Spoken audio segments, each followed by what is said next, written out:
এটি গীতৰ কথা ক'বলৈ ওলাইছোঁ। এটি বিশেষ গীত মোৰ বাবে। গীতটোৰ লগত মই বহুত বছৰ আগৰ পৰাই বিশেষভাৱে জড়িত আৰু এতিয়া সেই গীতটোত নতুনকৈ কণ্ঠনি গাইছে প্ৰতিভাসম্পন্ন গায়িকা শ্ৰীময়ী বৰদলৈ, যোৰহাট তিতাবৰৰ। গীতটোৰ কথা এইটো কাৰণে ক'বলৈ ওলাইছোঁ, গীতটো মই তবলা বজাবলৈ লোৱা দিনতেই বজোৱা গান। যোৰহাটৰ প্ৰতিভাসম্পন্ন কণ্ঠশিল্পী, গীতিকাৰ, সুৰকাৰ প্ৰসেনজিৎ লাহনদাৰ এটি গীত কেতিয়া জ্বলিছে। খুব সুন্দৰ গীত, মোৰ গানটো খুব ভাল লাগে। গানটোত তবলা বজাবৰ কাৰণে তেওঁলোকে মোক বিচাৰিছিলে, কিন্তু গুৱাহাটীত মই সময় দিব নোৱাৰিলোঁ তেওঁলোকক। সেইকাৰণে নৱ চুতীয়া দাই যোৰহাটৰ পাৰ্কাচনিষ্ট তেওঁ বজাই দিলে।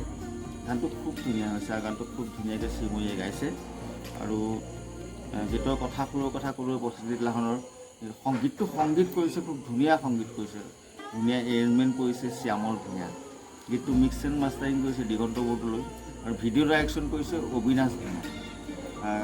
মোক অডিঅ'টো শ্ৰীময়ীয়ে পঠাইছিলে, খুব ধুনীয়া গাইছে শ্ৰীময়ীয়ে। শ্ৰীময়ীকো আমি আজি 10 বছৰ আগতে পাইছোঁ এটা টিভি ৰিয়েলিটি শ্ব'ত, আৰু তেতিয়াই তেওঁ যথেষ্ট নাম কৰিছিলে, খুব সুকণ্ঠী গায়িকা। গতিকে আশা কৰিছোঁ শ্ৰীময়ীয়ে নতুন গীতটোক আপোনালোকে আদৰি ল'ব, শুনিব, মৰম দিব। শ্ৰীময়ীৰ উজ্জ্বল ভৱিষ্যত কামনা কৰিছোঁ আৰু গোটেই টীমটোলৈকে মোৰ ফালৰ পৰা অভিনন্দন জনাইছোঁ।